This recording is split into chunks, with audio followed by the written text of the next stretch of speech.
Buenas noches, hermanos.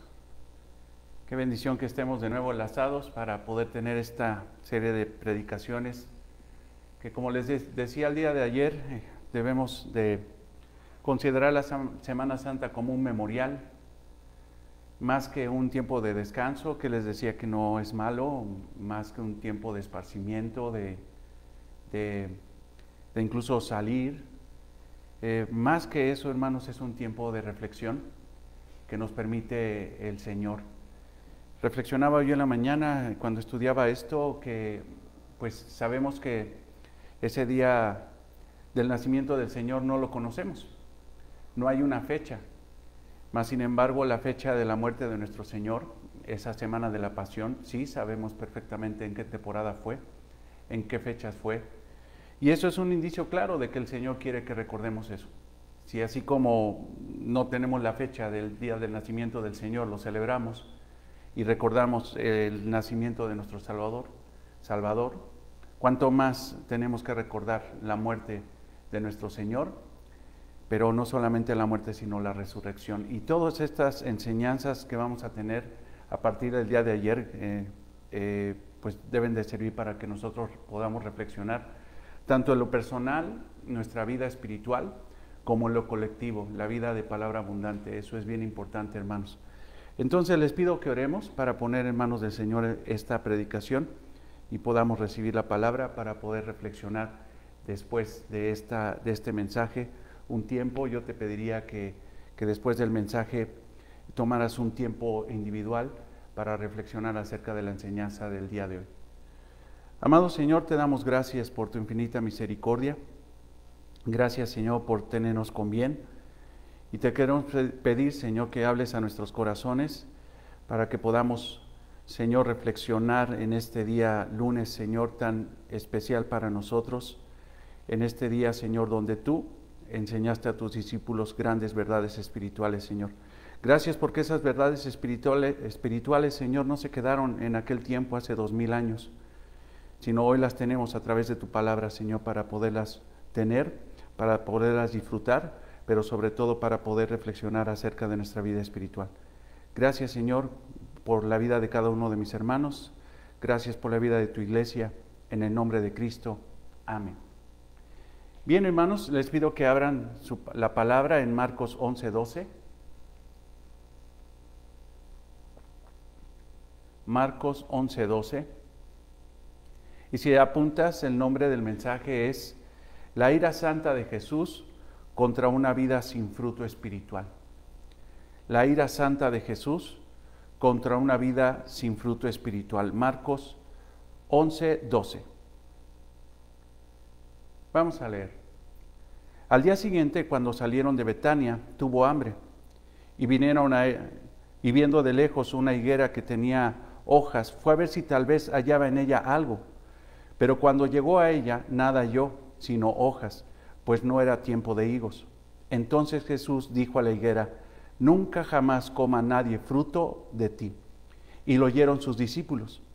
Vinieron pues a Jerusalén, y entrando Jesús en el templo, comenzó a echar fuera a los que vendían y compraban en el templo, y volcó las mesas de los cambistas y las sillas de los que vendían palomas.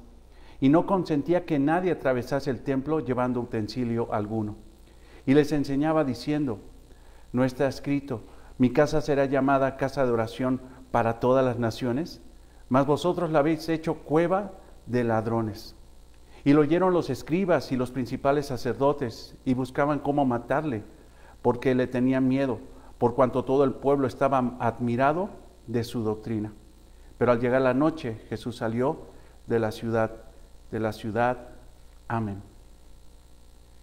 Hace tiempo, hermanos, me tocó dar este mensaje en una reunión en casa. Muchos de ustedes saben que yo daba una célula, le llamaban. Y me tocó dar este mensaje. La realidad, hermanos, es que yo no amaba la palabra de Dios como Él la amo y la respeto como Él la respeto, por la pura gracia del Señor. Por la pura gracia del Señor. A mí me dieron una hoja y yo me apegué a la hoja y me apegué a la interpretación que me dieron. Quiero decirte, hermanos, que simple y sencillamente no lo enseñé bien y esa fue mi responsabilidad, de nadie más, fue mi responsabilidad. La hoja decía que realmente este pasaje hablaba acerca de la maldición que Dios da en contra de una persona que no da fruto en su trabajo, que no da fruto en la célula, que no da fruto en la congregación. A eso se refería supuestamente lo que decía la hoja que me dio el liderazgo del lugar donde yo me congregaba. La realidad, hermanos, es de que no es así la interpretación de este texto. Pero lo que más me impactó en el corazón fue la pregunta de un hermano que después de leer el texto que acabamos de leer, levantó la mano y me dijo: yo estoy impactado. Yo no puedo creer que Jesucristo haga semejante injusticia. ¿Cómo es posible que Jesús seque una higuera y porque pide un higo y no es tiempo de higos? Eso es una verdadera injusticia. La realidad es que me dejó totalmente congelado. Yo recuerdo el rostro de los hermanos, incluso estaba Laila ahí, y pusieron una cara como diciendo: bueno, ¿qué pregunta estás haciendo? Yo, la verdad, de mi gran ignorancia, lo que le dije fue seguir el sistema, seguir el sistema que me enseñaron. En lugar de tener una respuesta bíblica, yo simple y sencillamente seguí el sistema y le dije: mira, las preguntas al final. Y la realidad es que ni siquiera al final ya él no me quiso preguntar, porque sí se tornó el ambiente incómodo. Yo no lo busqué porque simple y sencillamente no tenía una respuesta para él, y la verdad es que fue un ambiente muy tenso. Me acuerdo de esa célula, fue muy, muy triste, muy, muy triste. El hermano ya no regresó a la célula, ni siquiera a la congregación donde estábamos.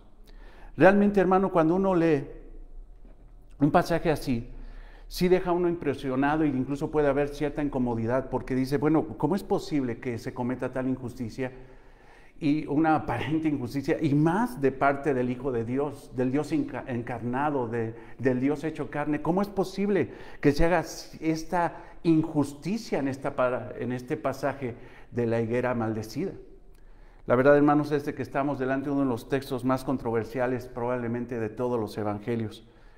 Irónicamente, este pasaje, incluso muchos ateos lo han tomado como burla hacia nuestro Señor Jesucristo, hacia el Evangelio, burlarse de la palabra de Dios, porque hay críticos de la palabra de Dios que dicen: mira, a través de este pasaje se ve el profundo odio que tiene Jesucristo en contra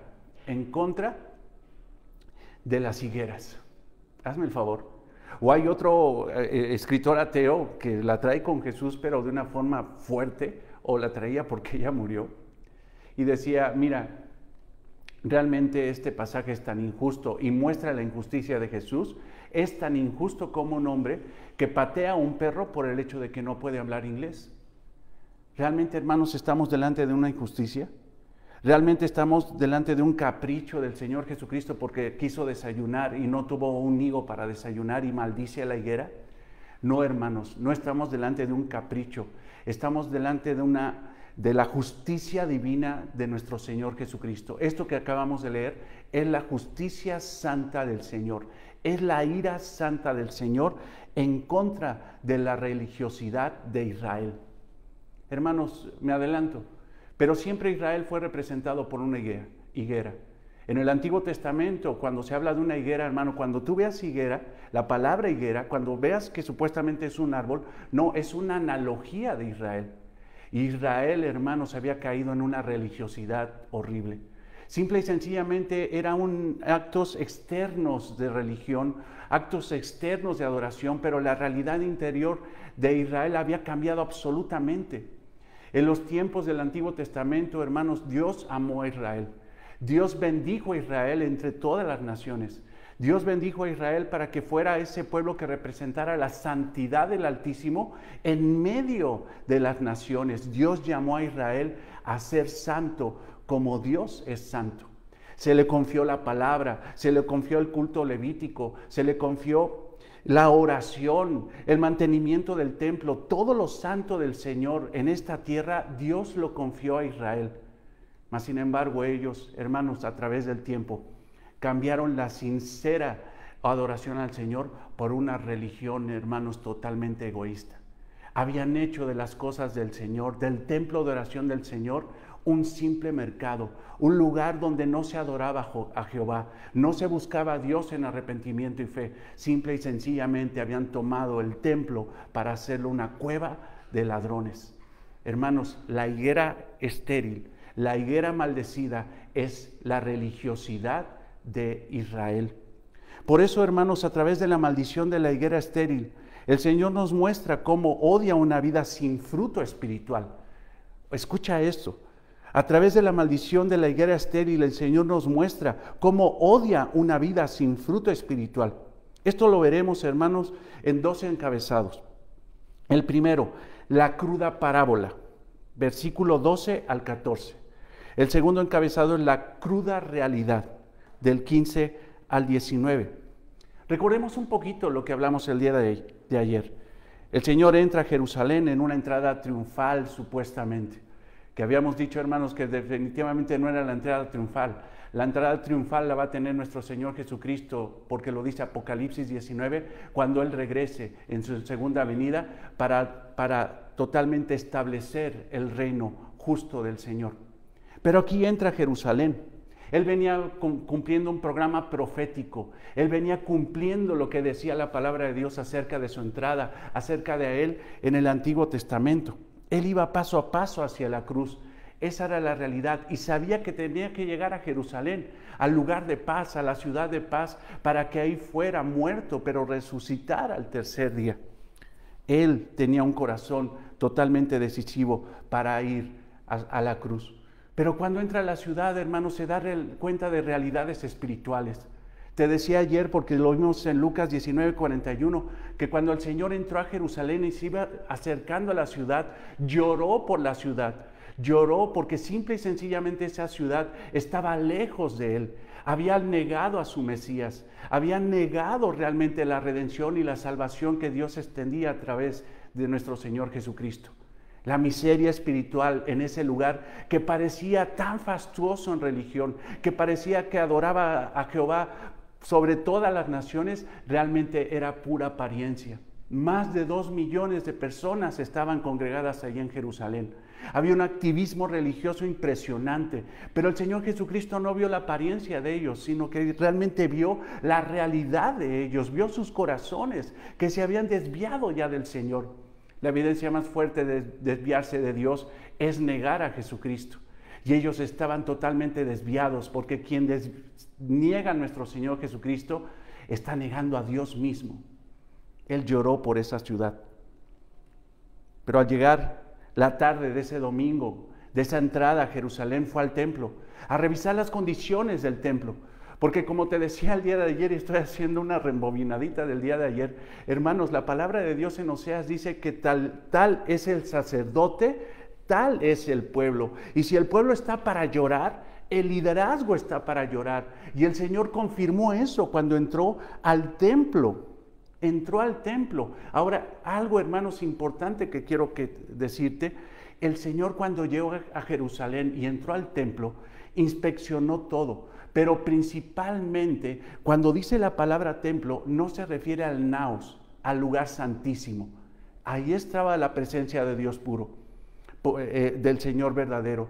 Ahí no podían entrar, hermanos. Ahí estaba el Señor. Mas, sin embargo, cuando dice la palabra templo en este pasaje que estamos estudiando de la purificación del templo, se refiere, hermanos, al atrio, a los patios externos. La palabra en griego es el hierón. Es la palabra en griego. No es el naos. No es un lugar santísimo. Son los atrios, los patios externos. Y principalmente, hermanos, porque lo vemos en el texto, el patio de los gentiles. El Señor vio una desgracia ahí, vio que era una cueva de ladrones, mas sin embargo, hermanos, no procedió.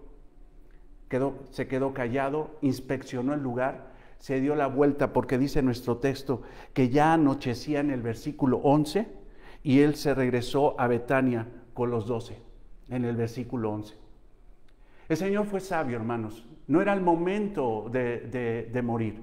Él sabía que tenía que morir en algunos días, pero él evitó una confrontación, porque ya lo odiaban los líderes religiosos, ya deseaban su muerte, pero él sabiamente evitó una confrontación y se regresó 3 kilómetros a Betania, donde estaban sus amigos. Seguramente ahí pernoctó en la casa de Lázaro, en la casa de María, en la casa de Marta. Allí estuvo. Pero después, hermano, el Señor regresa a Jerusalén y es donde vemos este acontecimiento. Él regresa a Jerusalén para ver una cruda realidad. Entonces, hermanos, aquí vemos la cruda parábola. ¿Y por qué le digo así este encabezado? Porque lo que va a hacer el Señor va a ser una parábola viva de lo que realmente está pasando con Israel. El Señor va a hacer una parábola viva de lo que está pasando con Israel. Yo te pido que pongas tus ojos en el versículo 12.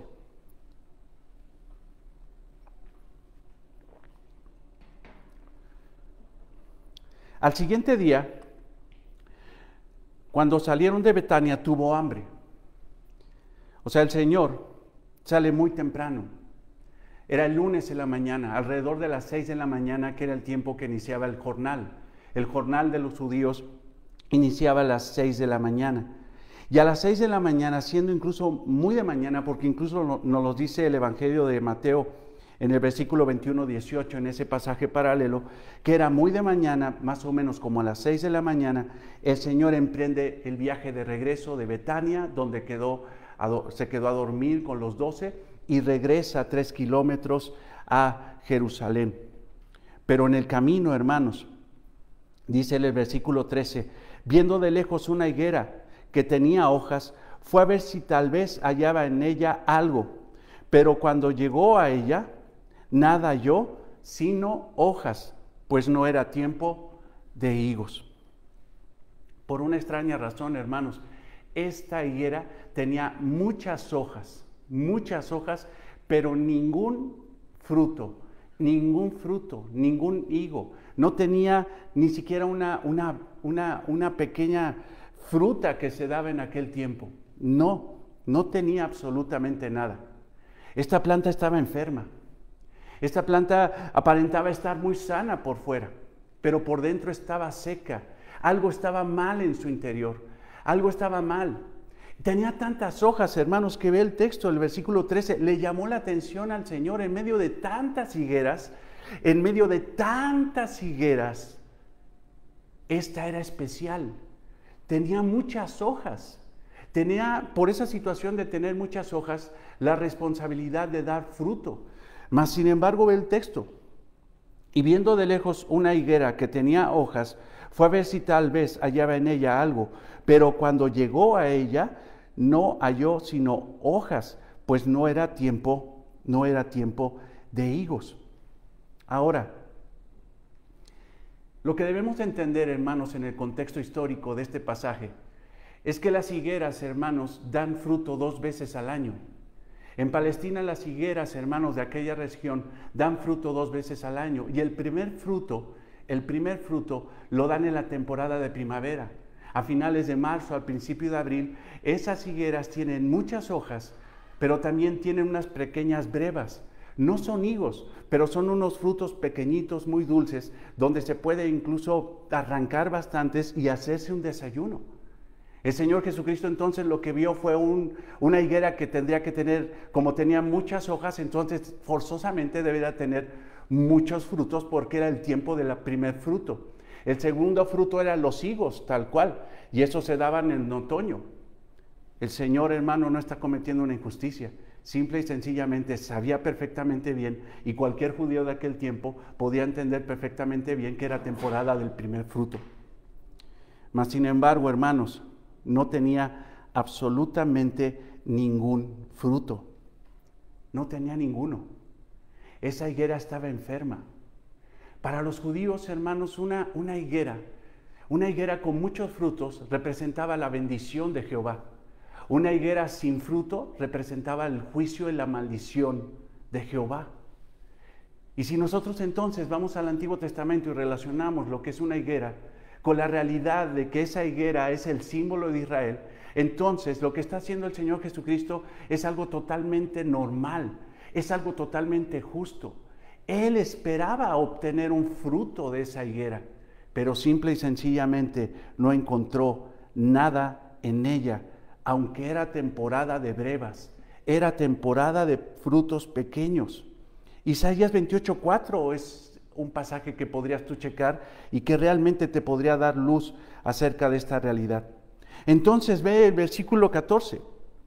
Entonces Jesús dijo a la higuera, como no tenía ningún fruto, como era fastuosa, como era una higuera con tantas hojas, pero que no tenía ningún fruto, que aparentaba tantas cosas, pero no tenía un fruto para él, le dice a la higuera, nunca jamás coma nadie fruto de ti. Y escucha esto, lo oyeron sus discípulos, lo oyeron los discípulos. O sea, el Señor maldice a esa higuera como si fuera alguien que escucha, como si fuera alguien, una persona. O sea, dirías, ¿cómo es posible que el Señor le esté hablando a una higuera? O sea, ¿qué locura es esta? No, el Señor le está hablando a la higuera como si fuera alguien, o mejor dicho, como si fuera una nación, como si fuera un grupo de personas. Como si fuera una nación que estaba obligada a dar, porque se le había dado todo. Y sin embargo, teniéndolo todo, no da nada para él. Eso es muy fuerte, muy fuerte. Jesús toma la higuera como una parábola viva, hermanos.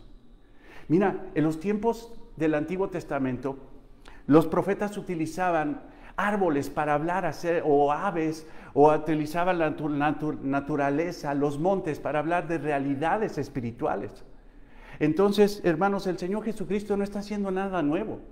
Simple y sencillamente está haciendo lo que hicieron los profetas del Antiguo Testamento para representar a través de un árbol la vida espiritual de Israel. El Señor no está haciendo nada nuevo, o sea, simple y sencillamente está haciendo una parábola, pero en este caso, hermanos, es una parábola viva. Es una parábola viva. El Señor entonces, a través de esta parábola, está reflejando el desafortunado, la desgracia, la cruda realidad de Israel. Por eso le llamo este encabezado la cruda parábola, la cruda parábola. A pesar de tantos privilegios que el Señor les dio, su palabra, como te lo decía, el templo de adoración era su pueblo. Ellos tenían el sistema levítico para adoración al Señor. Ellos tenían todo, hermanos. Eran un pueblo único en medio de todas las naciones. Ellos simple y sencillamente se habían desviado. La higuera se había secado. La higuera, hermanos, realmente, antes que el Señor la maldijera, ya estaba maldecida, hermanos. Ya estaba mal.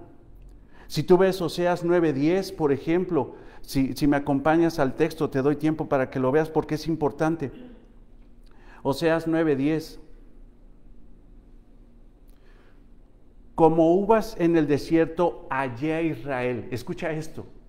¿Israel es una uva? No, como uvas en el desierto hallé Israel. Como la fruta temprana de la higuera en su principio. Escucha esto fundamenta el fruto temprano de la higuera. ¿Cuál es el fruto temprano? El que te decía. El fruto de esa temporada de primavera. Ese era el fruto. Así encontró a Israel, encontró a sus padres. Ellos acudieron a Baal Peor. Se apartaron para vergüenza y se hicieron abominables como aquello que amaron. Entonces, más que explicarte el texto, hermano, lo que quiero ver es que veas la realidad de la analogía que siempre utilizó la palabra de Dios para hablar de Israel. Los profetas hablaban de esa forma y nuestro Señor Jesucristo estaba hablando así. En Jeremías 8:13 ve, los cortaré del todo, dice Jehová.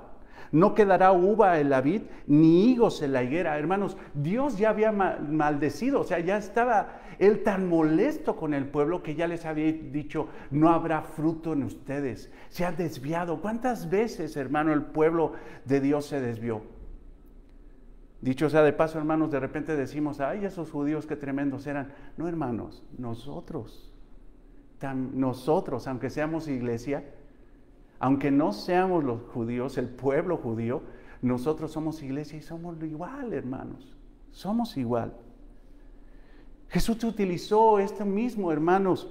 Si tú vas a Lucas 13, 6, 9, hay también aquí una situación, la parábola de la higuera estéril.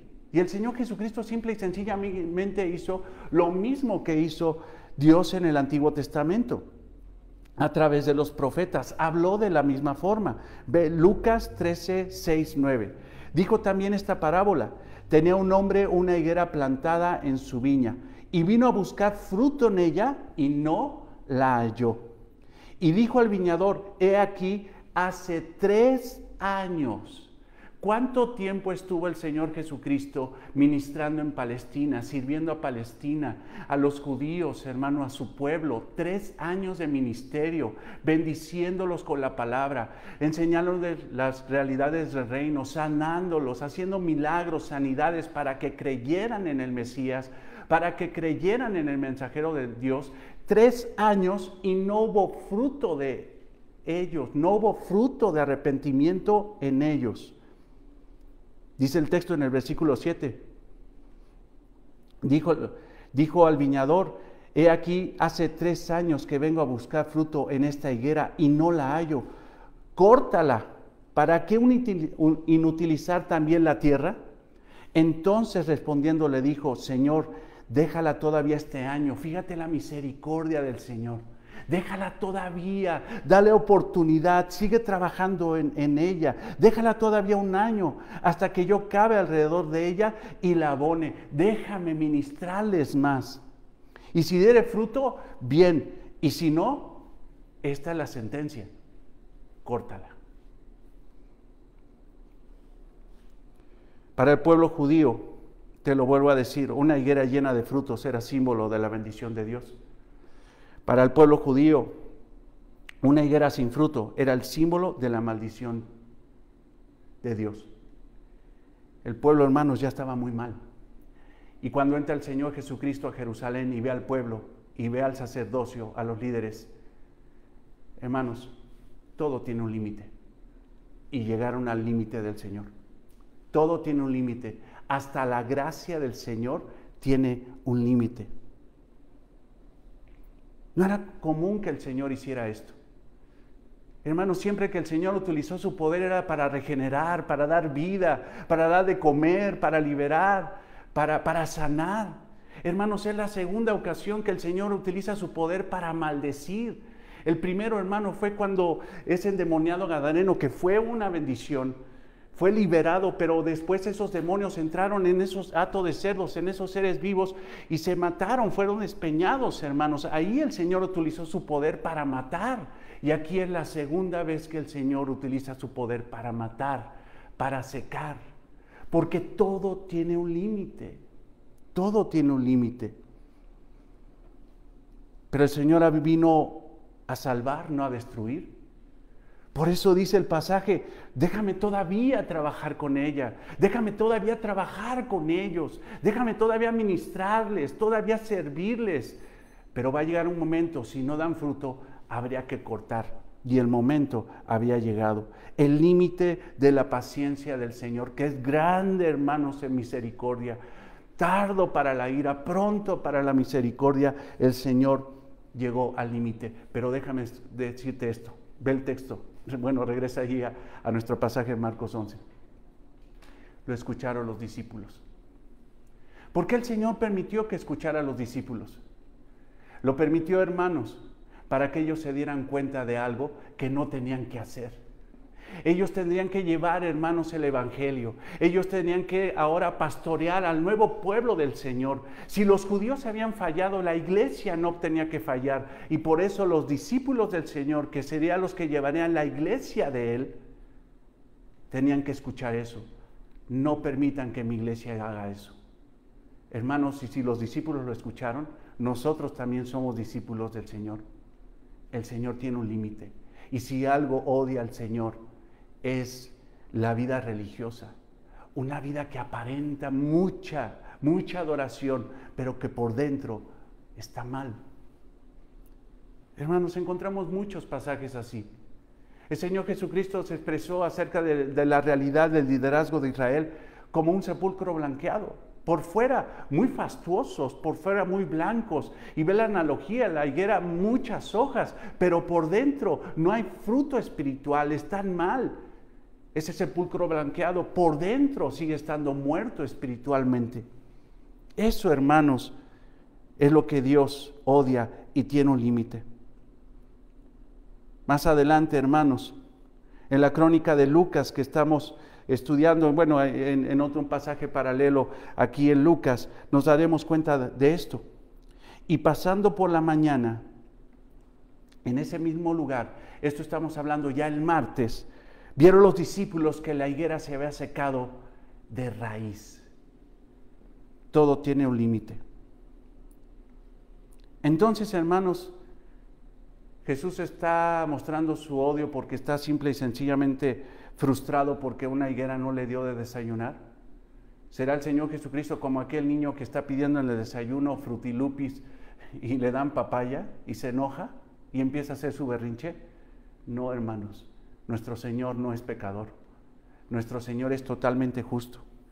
Y lo que está haciendo es mostrar el profundo odio que tiene en contra de una religión hipócrita, una religión que por fuera parece que le adora, pero por dentro simple y sencillamente está buscando su conveniencia personal. Los discípulos no entendieron lo que estaba pasando en ese momento, pero al día siguiente, hermanos, se darían cuenta de la realidad de lo que estaba diciendo el Señor. Por eso, hermanos, el primer encabezado es la cruda parábola, porque esa cruda parábola estaba apuntando a una cruda realidad, que es nuestro segundo encabezado, la cruda realidad. Ahora los discípulos se darían cuenta de qué realmente estaba haciendo el Señor. Versículo 15 al 19, por favor, velo.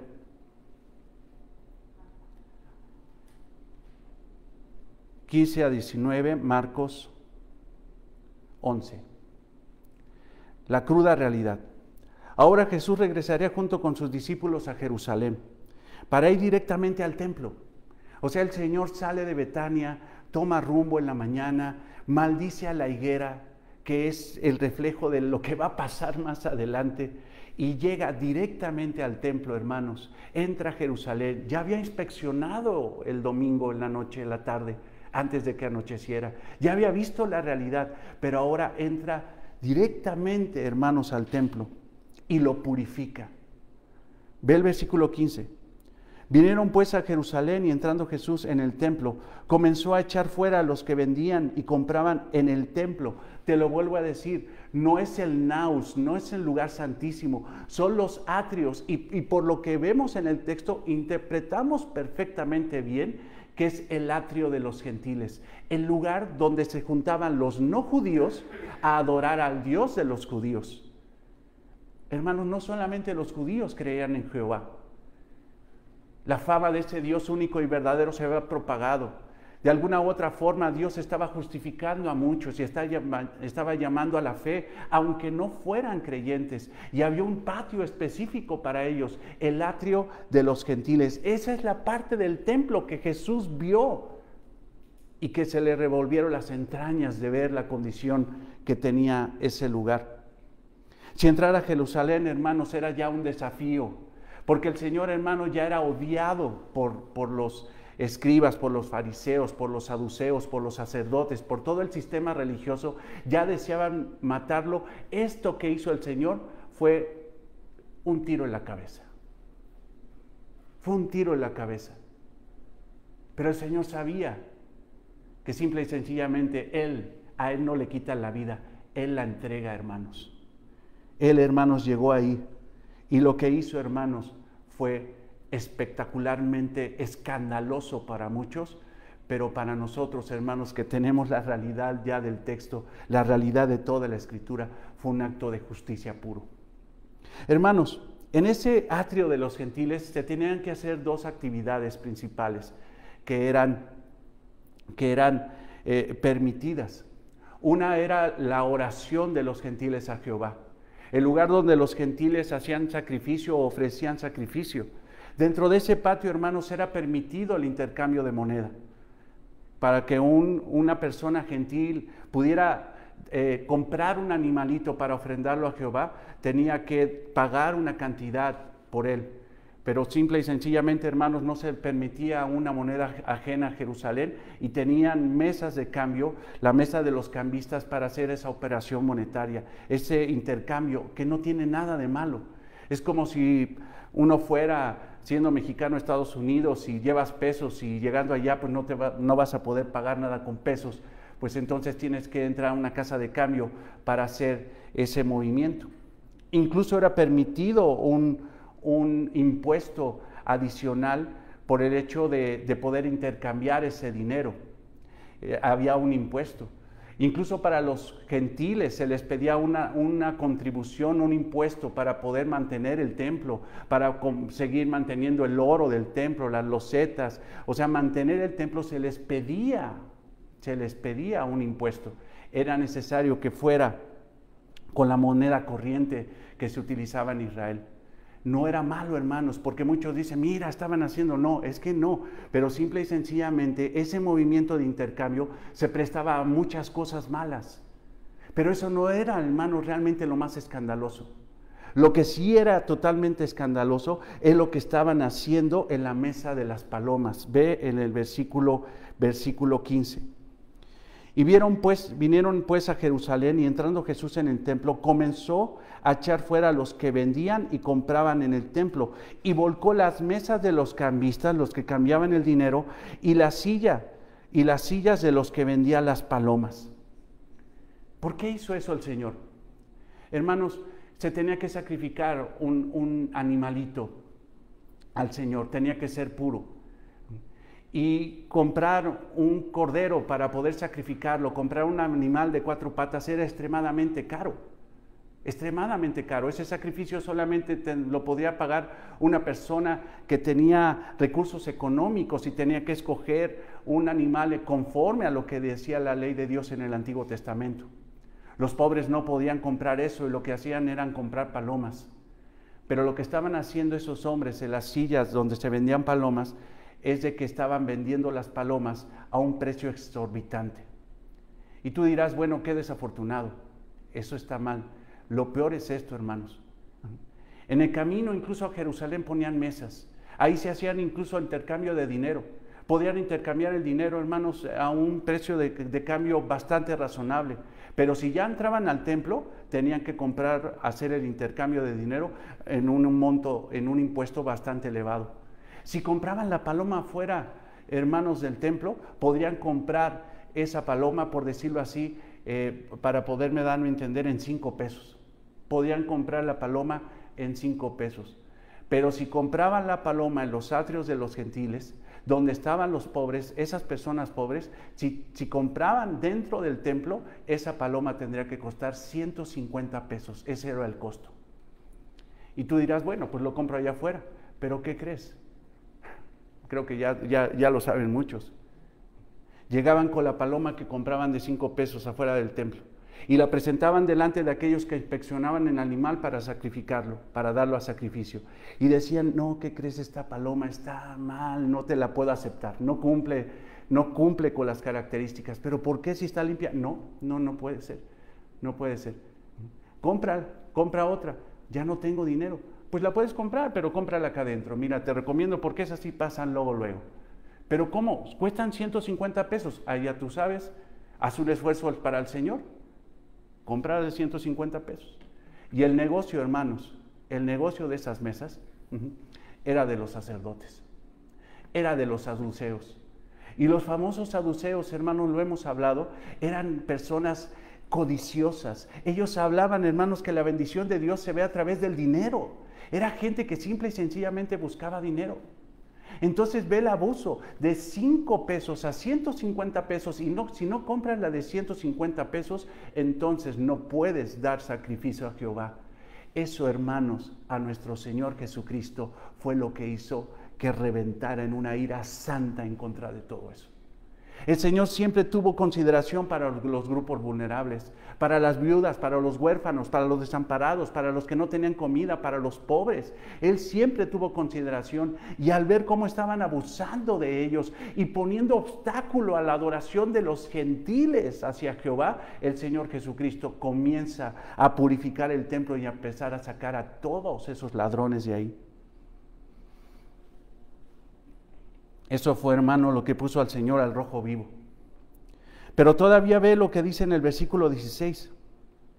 Y no consentía que nadie atravesase el templo llevando utensilio alguno. Hermanos, habían tomado el atrio, el patio de los gentiles como un atajo. para evitar dar la vuelta. Hermano, no sé si has visto que de repente hay gente que se pasa por la gasolinera para evitar el alto y se pasa por la gasolinera para salir de otra calle. Creo que me estás entendiendo. No sé si has hecho eso, no lo hagas. Pero hermano, si se ve feo en una gasolinería pasar así, es horrible, hermanos, que hayan agarrado el patio del Señor, el templo del Señor, como un simple atajo. Un pasadero ahí.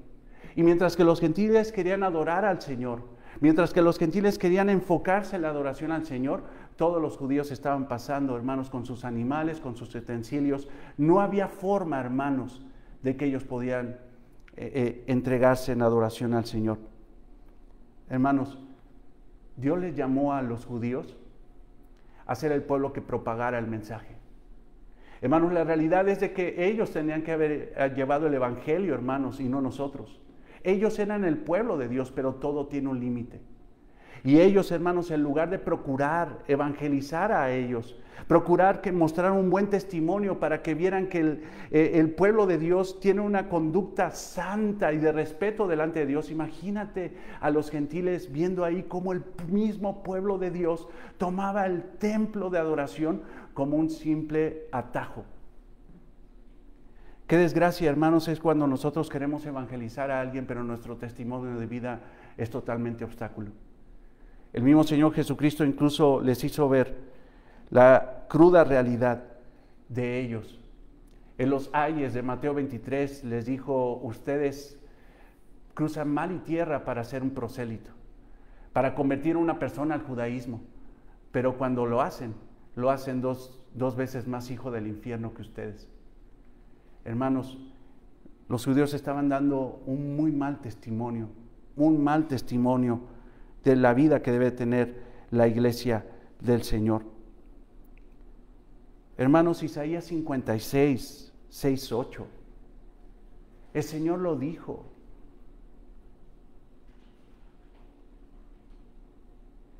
Ve, Isaías 56, 6, 8.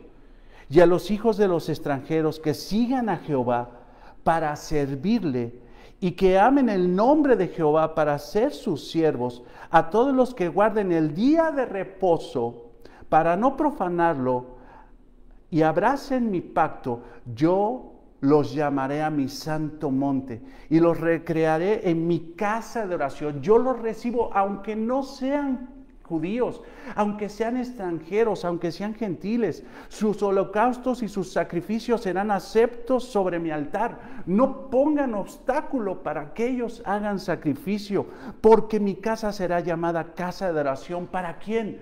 ¿Solamente para los judíos? No, para todos los pueblos. Dice Jehová, hermano, dice Jehová, el que reúne a los dispersos de Israel. Aún juntaré sobre él a sus congregados. Ese era el propósito, hermanos, que en el tiempo de la Pascua, todos los pueblos, hermanos, que adoraran al Señor. ¿Recuerdas al etíope, a Felipe? Hermano, él era etíope, él africano, y sin embargo venía de lejos aquí a adorar al Señor. El Señor quería que todos llegaran, mas sin embargo, hermanos, el liderazgo que no facilita la adoración al Señor, el liderazgo que no hace está atentando contra lo que quiere el Señor. Pero a los sacerdotes no les importaba eso. A los sacerdotes simple y sencillamente les interesaba el negocio, no les interesaba que se cumpliera la palabra de Dios del Antiguo Testamento. Al pueblo judío no le interesaba, simple y sencillamente habían tomado la religión para comercializar.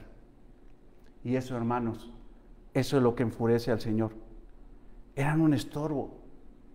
En lugar de ganar prosélitos gentiles, los estaban ahuyentando, hermanos. Los estaban ahuyentando. ¿Cuánta gente hay así hoy, hermanos? ¿Cuánta gente dice que es un ferviente seguidor de Dios, un cristiano que ama a Dios, pero su testimonio es horrible delante de los inconversos? Dios había deseado que su casa fuera casa de oración, mas sin embargo, Ellos habían convertido la casa de oración, el atrio de los gentiles, en una verdadera cueva de ladrones. Ve el versículo 17. Pero todavía ve esto, el Señor tiene mucha paciencia.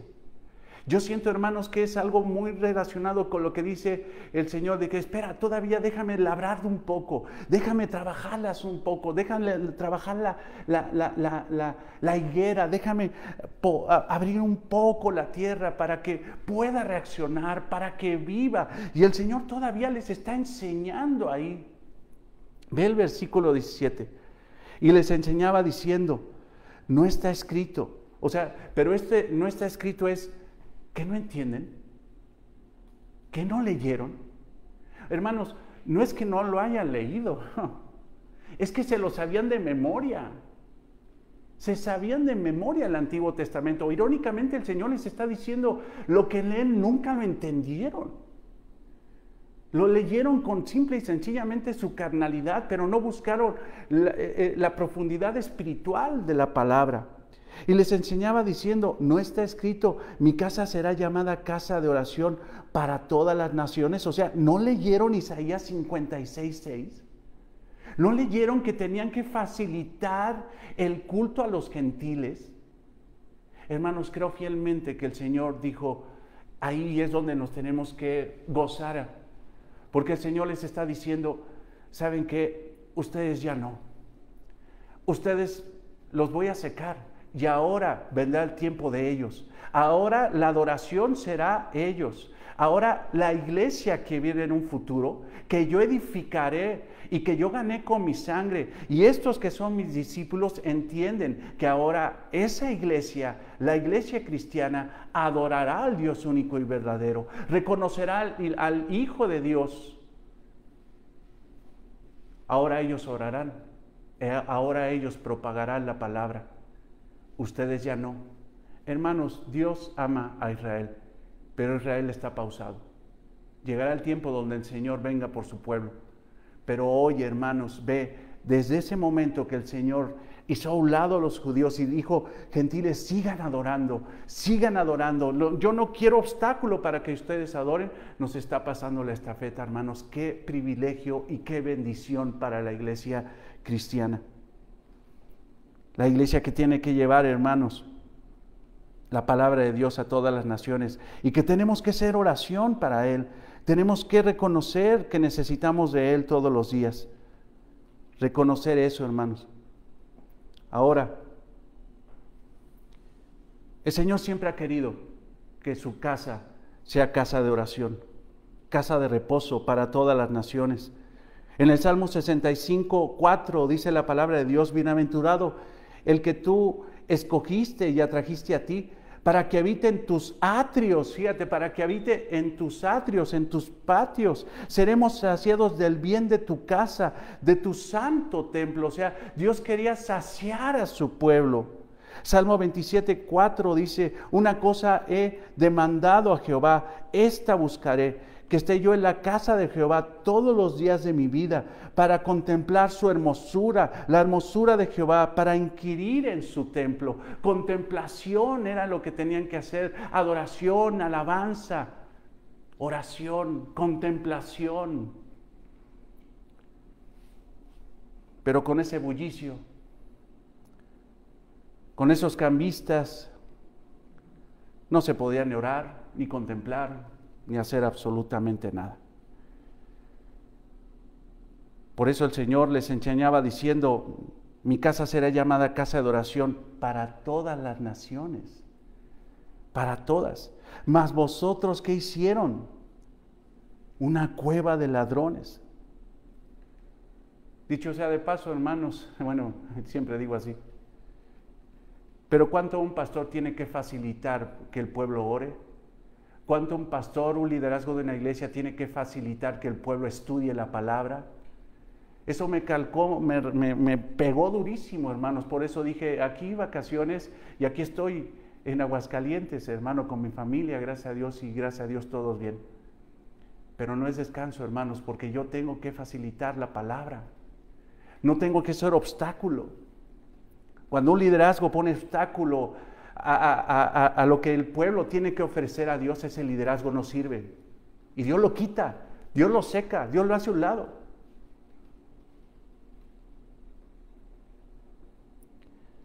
El Señor limpia el templo. ¿Por qué? Porque dice esta profunda realidad, esta cruda realidad, y por eso se llama el encabezado así de este pasaje. La cruda realidad, mas vosotros la habéis hecho una cueva de ladrones. Los judíos habían hecho del templo del Señor un amuleto. Fíjate lo que había pasado, hermanos. Ellos ya no iban al templo a adorar al Dios único y verdadero, a encontrarse con el Dios único y verdadero. Ellos ya consideraban que el templo en sí era bendición. No importaba la relación que tuvieran con Dios, si se metían al templo, ellos ya estaban bendecidos por Dios. Incluso tenían la idea de que donde estaba el templo en Jerusalén, esa ciudad sería nunca destruida. Y sin embargo, hermanos, 70 años después, en el año 70, mejor dicho, después de Cristo, el templo fue destruido.